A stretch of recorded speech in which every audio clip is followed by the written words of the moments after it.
the 4 linebacker look for the Kansas State game, especially once we found out when Riley wasn't going to be able to play. Like, it threw a monkey wrench into it, but thank God that he was able to play.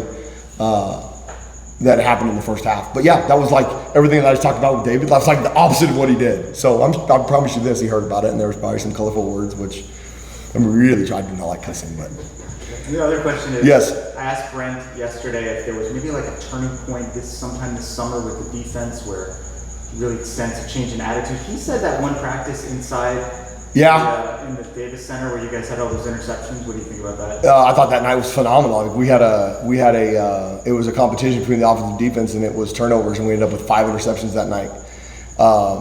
There was a night up out on the field where 9-on-7 was as violent. It's going to be like what Saturday night's about. Like, this Saturday night game was as violent and as physical as anything that I've been around. It was fun, and the thing about good football teams and good football players is like that's the kind of things that excite them, and when they're having exciting times at that, where you get in trouble is when those things get going like that. Guys have a lot of pride, as they should. Like, a lot of big egos, and good football players most of the time you have to be able to control your ego.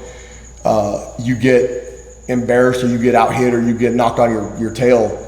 That's when silly things happen, because then you're trying to get somebody else back. And so it got really excited, and we moved on from the drill, stopped it, and it was great. And how you respond in that moment. I thought the offense did a great job in the next service period and responded and was phenomenal.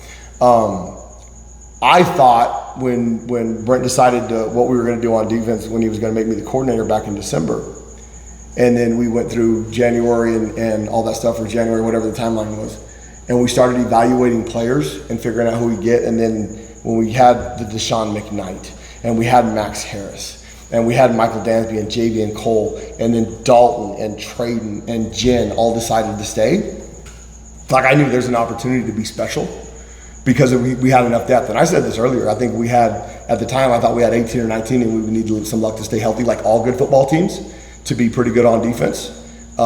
And you know, I make some outlandish comments sometimes. I mean, I believe in what we do, and I believe in our football team. And I said, you know, way back in the spring, like, this could be a top 15 defense, which hasn't happened here since the early 90s. And we are not a top 15 defense, by the way. Like, we played 3 games. Okay, let's be honest. But I thought we had the ability to continue to keep getting better every week if we can stay healthy. And those guys bought into what we do, and they bought into what we do from day one, which I thought during the spring, okay, this is looking promising if we stay healthy.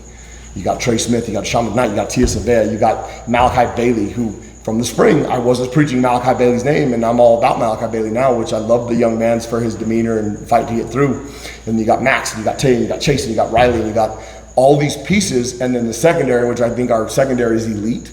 Okay, and now the corners have played way better than I think anybody thought, including myself. I thought they would be solid, but I think we've kind of got this inept ability to cover and play with confidence. And there's a huge difference now between being arrogant and confident. And when you're 3-0 and you've played, I mean, everybody here is telling us how great we are, and that Desert Swarm's back and all that nonsense.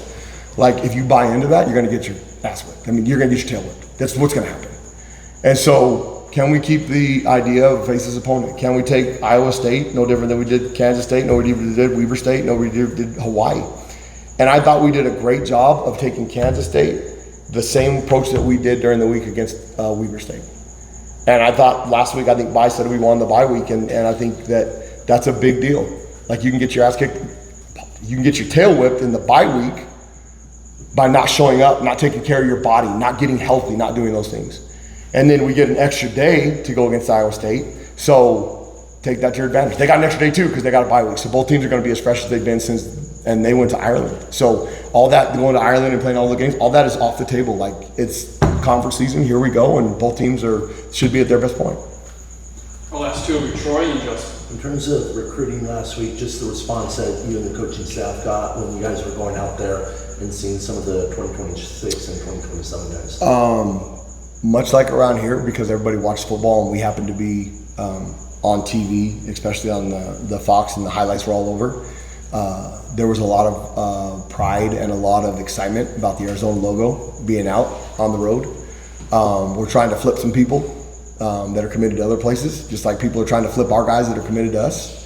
And so the reception at the high school and the reception of that is always fun when you're winning. So you got a 3-0 team, and then we're going to put that out there that we're 3-0 and the Wildcats are coming to town. There's some positive momentum in that. We go and get our tails whipped this weekend. That positive momentum goes right out the window.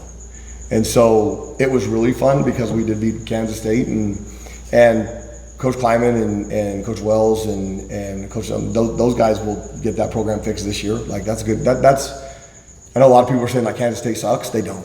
It's a good football team, and once they stop beating Kansas State, they're gonna have an opportunity to win a bunch of games. And maybe I'm wrong. Maybe they don't by the end of the season, but I don't believe that because I think they do a great job coaching.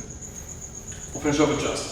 Thoughts on Chase Kennedy and how he settled into his linebacker role, and then what did you make of the 4 linebacker lineup and what those guys showed? Speed. Now this is for all of you. Y'all said Chase Kennedy would suck off the ball, and don't you can deny it all you want. Y'all did, and Chase Kennedy is a freak athlete. Chase Kennedy gives us go ahead, Coach. Here, put that on your board. Like Coach G said, Chase Kennedy sucks. Chase Kennedy has a really good skill of he's twitchy and he's quick, but Chase Kennedy did a great job in the weight room. And Chase Kennedy is one of our guys that can power clean 300 pounds, which that explosive movement. And I think the best thing, if you guys, especially for the ones that detail and watch our tape, watch Chase Kennedy as an edge rusher this year, as opposed to an edge rusher and his technique last year. Okay, last year he spent the entire time in the D line. Like he had the innate ability to make people miss, but oftentimes it was compromising what the ability was for us to stop a running quarterback because you're opening up lanes. He's strong enough now that he can long arm jab, he can collapse pockets. And now that he has that in his arsenal, as quick and as twitchy as he is, those guys have to be prepared for both. Where last year, they would just open up the path and see if Chase Kennedy could beat him with speed and run around him. And oftentimes he did, but oftentimes he didn't. Well, at 220, that's hard. At 235, 230, where Chase is rolling around, he got up to 240 at the kind of end of summer, but realistically never going to stay there. He's wavering around 230-ish, 235 right now.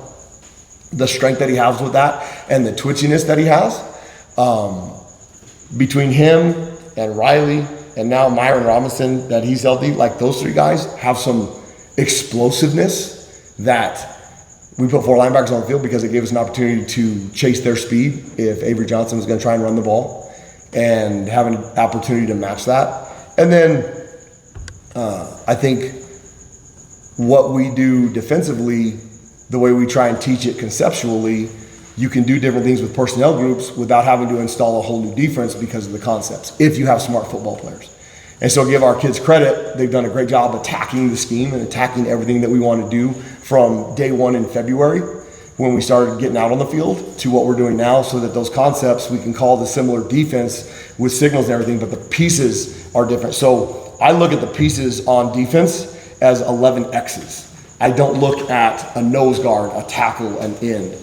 If they're going to have 7 dudes out there that are 300 pounds, or they've got the 2 tight ends that are 260, well then, if we're going to put tiny X's out there, we're going to get our tail whipped. So we're going to have to put some big X's out there to match some of those things. Kansas State, we put some big X's out there. We put some smaller X's out there. So what's going to give us the best advantage to compete what we're going against without out-scheming yourself? Without, if the guys go in there and screw it up during the week, that's not their fault, that's your fault. That's the coach's fault. So how can we do enough without doing too much? Because the one thing that everybody has talked about that we have going for us right now is we play violent and we play fast. Well, the fastest way to screw that up is give them way too many assignments and try and be too cute schematically, and then you go get your tail whipped because now they can't play because you handicapped them. You handcuffed them. Excuse me, I apologize. Handicapped that's not what I meant. You handcuff them.